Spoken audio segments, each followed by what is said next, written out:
Hola mi hermano, ¿cómo estás? Que el Señor te bendiga y muchas gracias una vez más por darnos el tiempo de compartir contigo la palabra del Señor.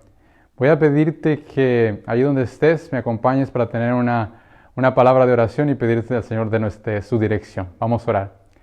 Amante Padre, muchas gracias por permitirnos tener una vez más este estudio tan importante de la profecía. Del libro de Daniel pedimos de tu dirección, de tu sabiduría. Pedimos que tú nos guíes y que nos ayudes a comprender cuáles son los eventos de este tiempo final. Acompáñanos, danos no solamente sabiduría, pero consolación a nuestro corazón. Te lo pedimos todo esto en el nombre santo de Jesús. Amén. Muy bien, mi hermano, una vez más, como te lo había dicho hoy, vamos a completar esta serie, Los sabios entenderán. Aunque lo que podemos decir es que si tú estás interesado en tener más estudios del libro de Daniel, déjanos tus comentarios en la página de la Iglesia Nueva Esperanza y ahí vamos a tratar de darle seguimiento a estos estudios. Por ahora vamos a estudiar el capítulo 8 y con esto vamos a concluir, pero más adelante, si el Señor lo permite, vamos a continuar con este estudio del libro de Daniel. Muy bien, bueno, como ya te lo dije, el libro de Daniel, capítulo 8 es lo que vamos a estudiar en este día. Y para comenzar en este estudio, me gustaría regresar un poquito para ahondar en este principio que he repetido durante todos estos estudios y el que yo denomino el principio de la repetición y de la expansión. ¿Okay? Esto quiere decir que en la Biblia la palabra de Dios se repite constantemente para darnos un entendimiento más concreto y más detallado de la profecía.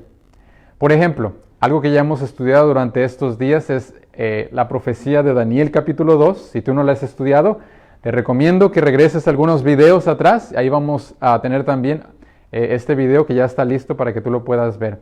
Daniel capítulo 2 nos muestra esta profecía donde se describen los reinos que gobernarían al mundo durante toda la historia, comenzando por Babilonia y terminando con el papado. Esto ya lo desglosamos en detalle y encontramos cómo cada una de estas piezas, estos metales, simboliza un reino. ¿Okay? Cuando vamos a Daniel 7 vamos a encontrar la misma profecía, simplemente que esta profecía va a estar descrita no con metales, pero con animales. El oro es ahora el león, la plata, el oso. Grecia ya no es el bronce, sino es un leopardo rápido. Roma es una bestia con 10 cuernos, porque recuerden que Roma se dividió en 10 reinos. Y finalmente, al fondo, en Daniel 2, el papado es representado por la unión de barro y de hierro, que simboliza la unión de iglesia e Estado. En Daniel 7, esto es representado por un cuerno pequeño. Ya describimos en detalle lo que este cuerno pequeño hizo y está haciendo hoy en día. ¿Okay? Ese estudio también está en la lista. Hoy vamos a estudiar Daniel 8 y vamos a encontrar que Daniel 8 es una repetición de este mismo ciclo. La verdad es que cuando comprendemos cómo Dios escribe la profecía, es mucho más sencillo. Daniel 8 es una repetición. La diferencia entre Daniel 2, 7 y 8 es que en Daniel 8, aunque son utilizados animales, los animales que se utilizan en Daniel 8 son animales que la Biblia considera puros o limpios. En Daniel 7, los animales utilizados son animales de presa, animales que no son considerados limpios en la palabra de Dios. En Daniel 8 también vemos que la profecía comienza no con el reino de Babilonia, pero con el reino de Medo-Persia. Una de las razones importantes es porque el enfoque de la profecía de Daniel 8 no es en los reinos, sino es en el evento que toma lugar durante este periodo. Y el evento principal que está detallado en Daniel 8 es la purificación del santuario. ¿Okay? Así que, ¿por qué comenzamos con Medo-Persia? Porque allí encontramos una profecía que es muy importante, la profecía de los 2300 años, o también podemos llamarle la purificación del santuario. Esto es algo de lo que vamos a estudiar no en completo detalle. Vamos a ir después, si Dios lo permite, en otro estudio a explicar esto en más detalle. Vamos a ir versículo por versículo en el libro de Daniel. Primero, Daniel 8.1 nos dice lo siguiente: En el año tercero del reinado del rey Belsasar, me apareció una visión. Ahora, nota algo muy interesante que tengo ahí en la pantalla. La palabra visión que está aquí descrita es la palabra hebrea chazón, ¿ok? En este capítulo tú vas a encontrar dos palabras que en español están traducidas como visión, pero que en hebreo son dos palabras diferentes. Una de esas palabras es la palabra chazón, que en español es traducida como visión, ¿ok? Vamos a seguir. En Daniel 8:2 dice, y vi en chazón, es la misma palabra hebrea, y cuando la vi yo estaba en Susa, que es la capital del reino. O sea que Daniel está en medio de esta visión, que la Biblia dice es una chazón, esa es la palabra hebrea. Y luego dice, en la provincia de Elam, vi pues en visión, en chazón, estando junto al río. Ok, vamos bien aquí. Daniel 8:3 dice, alcé los ojos y miré, y he aquí un carnero que estaba delante del río y tenía 2 cuernos. Ok, si tú te acuerdas, el reino de Medo-Persia que hemos estudiado era un reino compuesto de 2 reinos, los medos y los persas. Ok, ahora nota la descripción que la Biblia nos va a dar acerca de estos cuernos. Ok, aunque uno dice, Daniel 8:3, de los cuernos aunque los cuernos eran altos, uno era más alto que el otro y el más alto creció después. Es exactamente lo que la Biblia nos habla acerca del reino de Medo-Persia. El reino de Medo-Persia era un reino compuesto con dos reinos, los medos y los persas. Pero los persas siempre fueron más poderosos que los medos, aunque los persas surgieron después, o crecieron después, mejor dicho. Por tanto, este animal que la Biblia lo describe como un carnero, representa a Medo-Persia. Y no lo digo yo, más adelante en el versículo 20 vamos a ver cómo Gabriel el ángel describe de una manera directa que este carnero no es otro sino Medo-Persia. ¿Ok? Vamos adelante. Daniel 8:4 dice, este mismo carnero hería con los cuernos al poniente, al norte y al sur. Sabes, no sé si te acuerdas, en la visión anterior de Daniel, Medo-Persia era un oso y el oso tenía 3 costillas en la boca o en el hocico. Estas 3 costillas implica que esta bestia había derrotado otras 3 bestias. Las bestias que derrotó en orden para convertirse en un reino mundial fueron los reinos de Lidia al poniente, el reino de Egipto al sur y finalmente el reino de Babilonia al norte. Este carnero está haciendo exactamente lo mismo. Y dice, y ninguna bestia podía parar delante de él, ni había quien escapase de su poder. Así que la segunda bestia dice, mientras yo consideraba esto, he aquí, ¿y qué va a pasar? Dice, un macho cabrío, otro animal, un animal que la Biblia considera limpio. Venía del lado del poniente sobre la faz de toda la tierra, sin tocar la tierra. Es decir, que este animal viene rápido. Y dice además, y aquel macho cabrío tenía un cuerno notable entre sus ojos. Ahora recuerda, después de Medo-Persia tenemos el reino de ¿qué? De Grecia.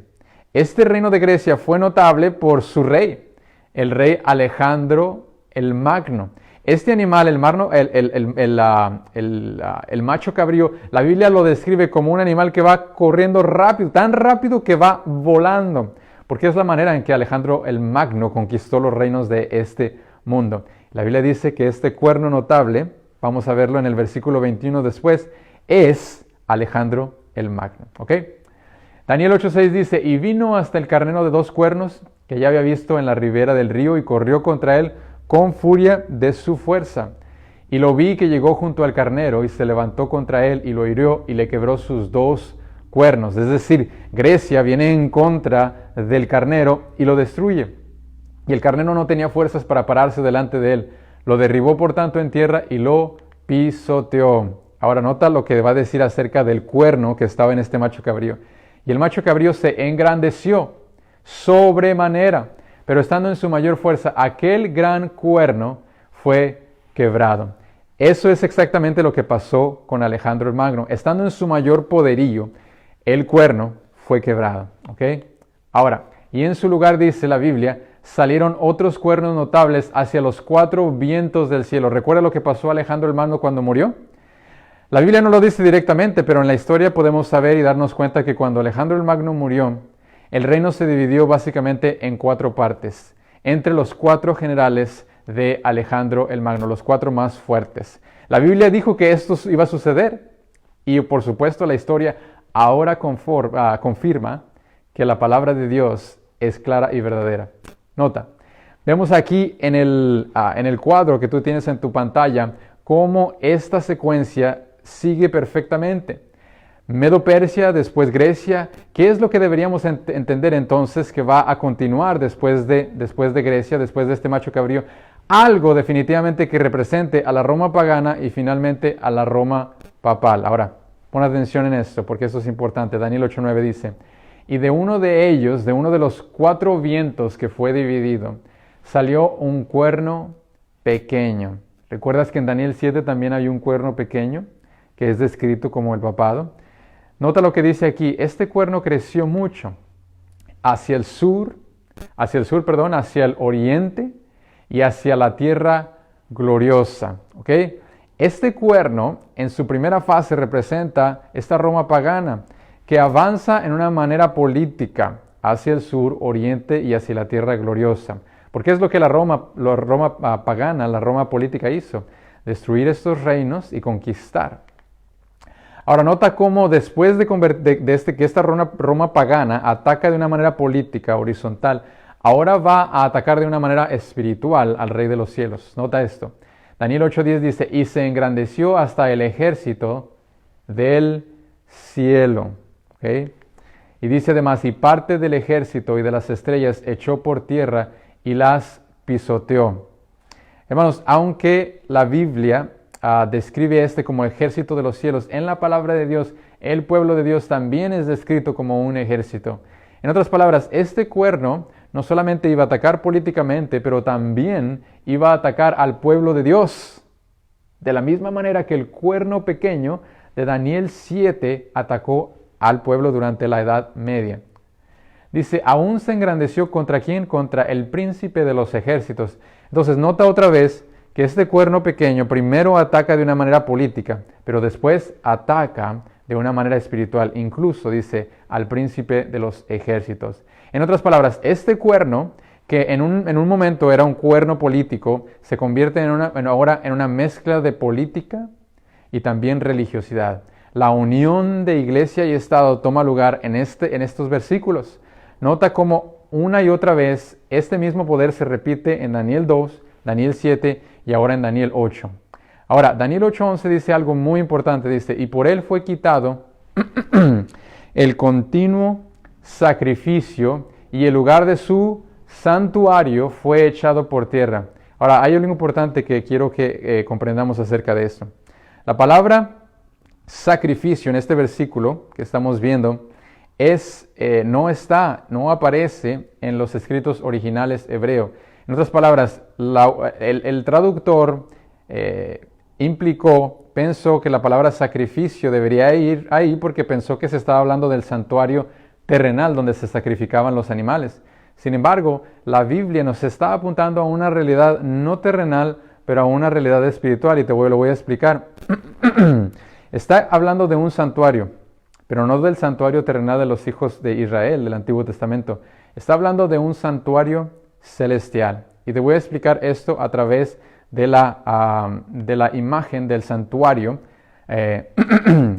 del santuario terrenal. Si tú recuerdas en el capítulo 25 del libro de Éxodo, el Señor mandó, 25:8, el Señor mandó a Moisés construir un santuario.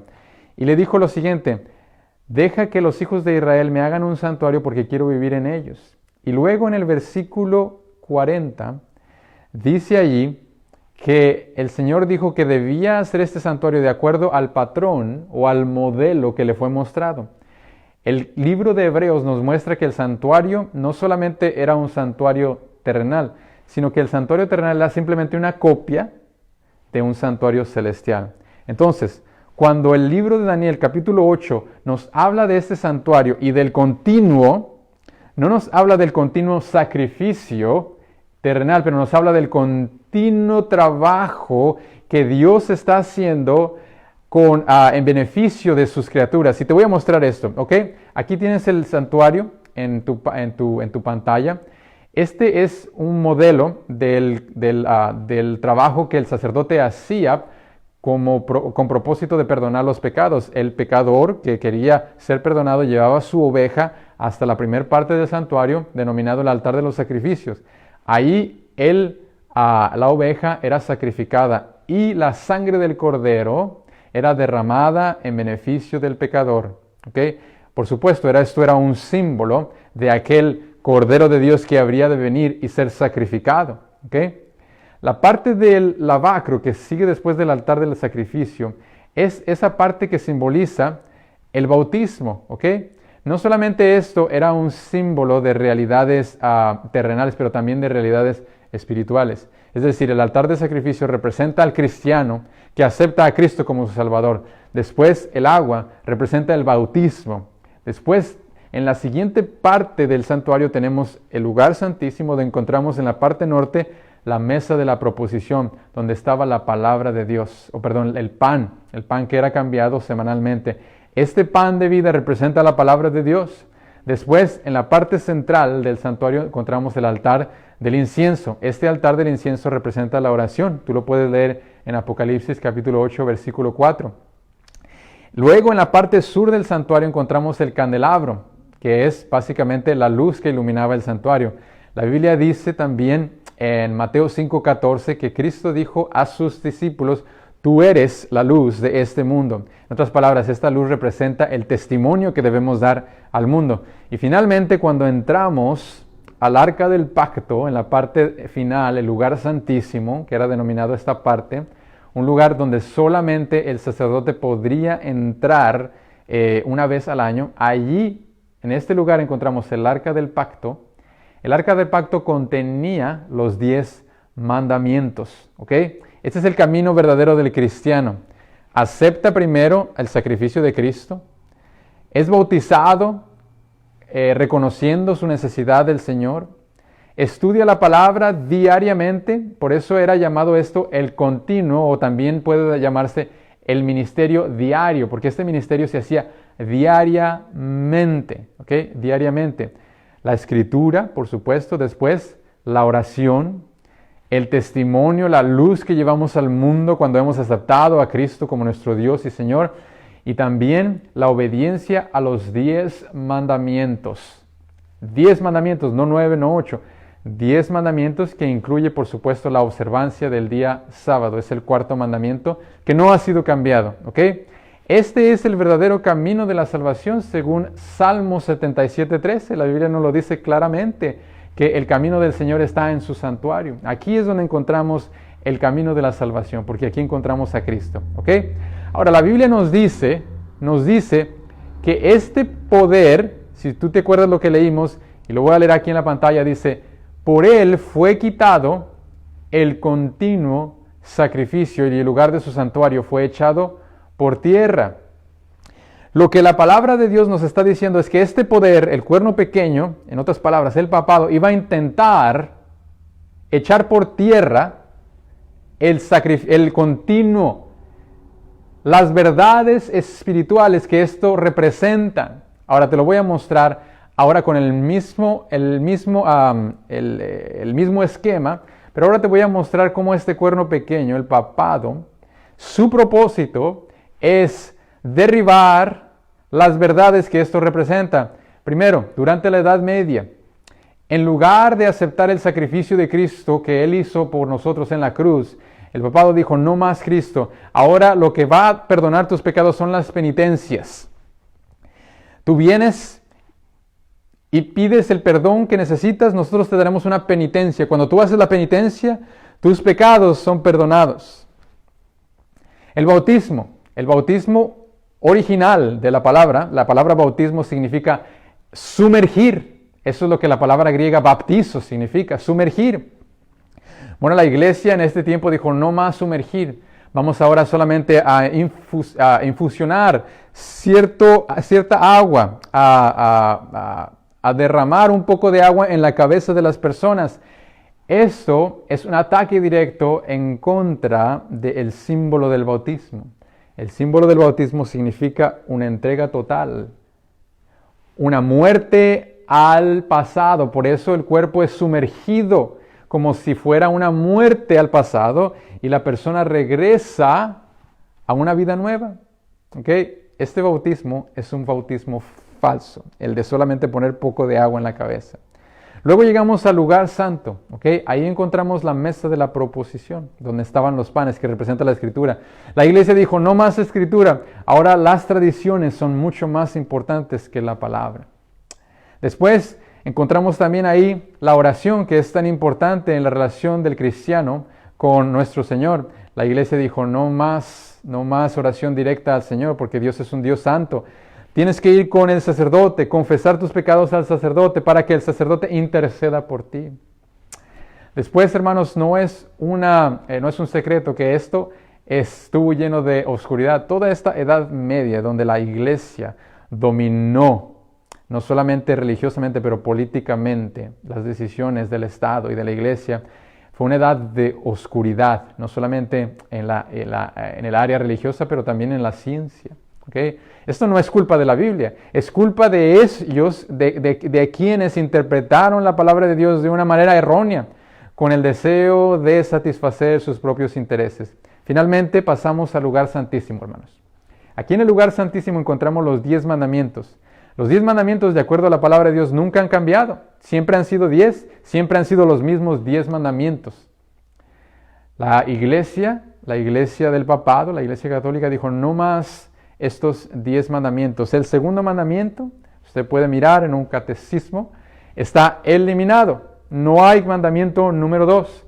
Cuando usted va al mandamiento número 4, que es el que nos manda a guardar el séptimo día sábado, la iglesia lo ha cambiado por un mandamiento que dice santificarás las fiestas. Estas no son palabras que están en los escritos hebreos. Son palabras cambiadas, son palabras falsas que no están como debieran estar.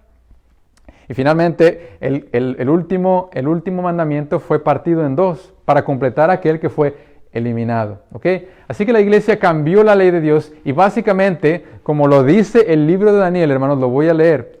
A causa de la prevaricación le fue entregado el ejército. Durante la Edad Media, el papado recibió un ejército para derribar las verdades espirituales, como persiguiendo a aquellos que las mantenían firmes.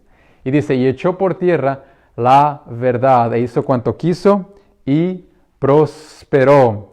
Ahora vamos a seguir, hermanos, porque no tenemos mucho tiempo. Entonces oía un santo que hablaba, y otro de los santos preguntó a aquel que hablaba. Dice, ¿hasta cuándo durará la visión, esta shazón que está viendo Daniel, del continuo y la prevaricación desoladora? ¿Cuánto es que este cuerno pequeño va a seguir destruyendo las verdades santas de la palabra de Dios? Nota lo que dice Daniel 8:13. Dice, ¿hasta cuándo? Dice, entregando el santuario y el ejército, es decir, el pueblo de Dios, para ser pisoteados. Dice, la respuesta está en Daniel capítulo 8 y versículo 14. Nota, dice, y él dijo, hasta 2300 tardes y mañanas, luego el santuario será purificado. Esta palabra purificado puede ser también traducido como restaurado. En otras palabras, el ángel Gabriel está dando una profecía a Daniel y le dice, mira, este cuerno pequeño va a perseguir al pueblo de Dios, va a tratar de destruir las verdades representadas por el santuario, va a destruir y echar por tierra la verdad. Sin embargo, después de 2300 tardes y mañanas, este santuario, estas verdades van a comenzar a ser restauradas. Por tanto, hermanos, es necesario que nosotros comprendamos lo que significa estas 2300 tardes y mañanas, o 2300 días, como otras versiones lo ponen. Hoy, mis hermanos, no vamos a estudiar eso, ¿ok? Si tú quieres saber más acerca de esto, te invito a que pongas tus preguntas en la página de la Iglesia Nueva Esperanza. También lo puedes hacer ahí en mi profile, en mi página de internet, para que podamos contestar esas preguntas, ¿ok? Vamos a terminar el capítulo. Nota lo que pasa en Daniel 8:15, dice, y aconteció que mientras yo, Daniel, consideraba la visión, ¿ok? Daniel está tratando, dice, y procuraba comprenderla. Daniel está tratando de comprender todo lo que el ángel está hablando. Ahora, nota lo que dice, Daniel 8:15 dice, he aquí se puso delante de mí uno con apariencia de hombre. Este con apariencia de hombre no es otro que Gabriel. Gabriel se va a identificar. Dice, y oí una voz de hombre entre las riberas del Ulai que gritó y dijo, Gabriel, enseña a la visión. Ahora, nota allí en el cuadro que tienes en tu pantalla, esta palabra no es la palabra shazón, es la palabra maré. No es la palabra shazón, es la palabra maré, pero en español también es traducida como visión. Ahora, esto es muy importante que comprendamos, especialmente en este capítulo. ¿Por qué? Porque lo que va a pasar con Daniel es lo que va a determinar a nuestro entendimiento de este capítulo. Nota, vino luego cerca de donde yo estaba y con su venida me asombré y me postré sobre mi rostro. Daniel está asustado delante de la presencia de este ángel. Pero él me dijo, entiende, hijo de hombre, porque la visión, todavía la shazón, que comprende toda la visión, es para el tiempo del fin. ¿Ok? En otras palabras, Gabriel está diciendo, esta visión va a comenzar en el tiempo de Medo-Persia, pero va a durar hasta el tiempo del fin. Y dijo, he aquí yo te enseñaré lo que ha de venir al fin de la ira, porque eso es para el tiempo del fin. En cuanto al carnero que viste que tenía 2 cuernos, estos son los reyes ¿de qué? De Media y Persia. Esto fue lo que ya analizamos, mis hermanos. Y luego dice, el macho cabrío es el rey ¿de qué? De Grecia. Y el cuerno grande que tendría ante sus ojos es el rey primero. Simple, ¿verdad? El carnero es Medo-Persia, el macho cabrío con el cuerno es Grecia con Alejandro el Magno. Y en cuanto al cuerno que fue quebrado y sucedieron 4 en su lugar, significa que 4 reinos se levantarán de esta nación, aunque no con la fuerza de él. Grecia se iba a dividir en 4. Eso es lo que pasó en la historia. Y al fin del reinado de estos, cuando los transgresores lleguen al colmo, se levantará un rey altivo, dice, de rostro y entendido en enigmas, y su poder se fortalecerá, mas no con fuerza propia. ¿Por qué? Porque este cuerno representa al papado. Este poder se fortalece no con su fuerza propia, pero porque un ejército civil, político le es entregado. Y causará grandes ruinas, dice, y hará arbitrariamente, y destruirá a los fuertes y al pueblo, ¿de quién? De los santos. ¿Recuerda lo que pasó en la Edad Media? Este reino del papado, junto con el reino político que le fue dado, destruyó y persiguió a los siervos de Dios. Y con su sagacidad hará prosperar el engaño en su mano, y su corazón se engrandecerá. Es decir, este líder religioso, esta iglesia misma, se engrandecerá en el lugar que le pertenece solamente a Dios, y se levantará contra el príncipe de príncipes, pero será quebrantado, aunque no por mano humana. Ahora, Daniel 8:26 nos dice, la visión de las tardes y mañanas que se ha referido es verdadera. Note que la palabra y visión no es la palabra shazón, es la palabra maré. Hay 2 palabras, ¿recuerda? Shazón y maré. La palabra shazón se refiere a toda la visión completa de los animales, del carnero, del macho cabrío, del cuerno pequeño y la visión completa hasta el tiempo del fin. Pero hay una porción de la profecía que Gabriel denomina maré. Y dice, la maré es la visión de las tardes y la mañana, es la profecía de los 2300 años. Ahora nota lo que pasa con Daniel. Dice ahí, y yo Daniel quedé quebrantado y estuve enfermo algunos días, pero estaba espantado. ¿A causa de qué? ¿De la shazón? No, a causa de la maré. ¿Por qué? Dice, porque no la entendía. En otras palabras, no es la visión completa lo que Daniel no lo entiende. ¿Por qué? Porque Gabriel ya le explicó lo que significa el carnero, lo que significa el macho cabrío, parte de lo que significa este cuerno pequeño que va a destruir y desolar. Daniel quiere saber lo que significa la maré de los 2300 días. Ahora, ¿qué es esta maré? ¿Cómo podemos interpretar estos 2300 días? Bueno, ¿qué te parece si seguimos estudiando la palabra de Dios y encontramos la respuesta quizás en el siguiente capítulo? Te voy a pedir que junto conmigo hagamos una oración y pidamos al Señor que nos siga bendiciendo, ¿ok? Vamos a orar. Querido Padre, gracias por la oportunidad que nos das de estar aquí. Pedimos que nos sigas bendiciendo en el estudio de tu palabra, que nos sigas enseñando, que sigas mostrando estas verdades que son tan importantes entender en estos tiempos. Padre Santo, bendice a aquellos que están mirando este video, aquellos que están deseando comprender más tu palabra. Te lo pedimos todo esto en el nombre santo de Cristo Jesús. Amén. Que el Señor te bendiga y nos mantendremos en contacto. Hasta luego.